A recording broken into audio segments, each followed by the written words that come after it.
Imagine walking down a street in Toronto and seeing half a dozen sandwich boards covered with photographs of members of your own community. Not politicians, not public officials, just ordinary people, your friends, neighbors, and fellow Canadians.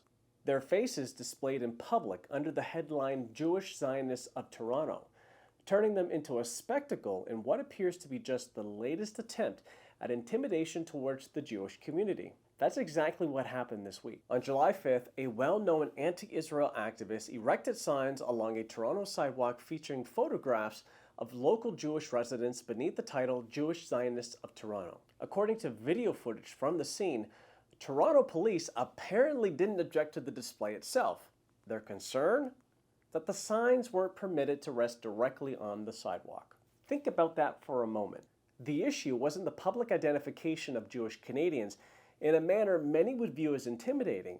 It was whether the boards were obstructing the sidewalk. Apparently, creating a potential pedestrian obstruction drew more concern than publicly singling out members of a minority community. But there's a larger point that almost no one is discussing.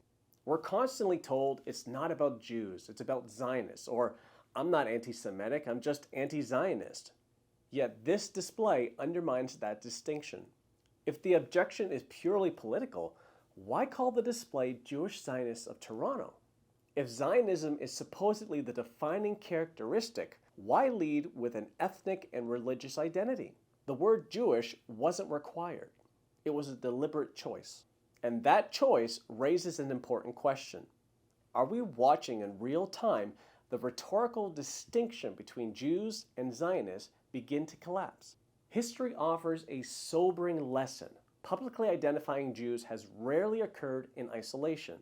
Across different times and places, compiling lists, displaying names, or singling out Jews has often preceded intimidation, exclusion, and in the worst cases, violence. Freedom of expression is a cornerstone of Canadian democracy, but so is protecting people from targeted intimidation. There is a profound difference between criticizing the policies of a foreign government and publicly identifying Jewish Canadians who never volunteered to become part of an anti-Israel protest. If any other minority community in Canada were publicly singled out in this way, there would likely be widespread public condemnation.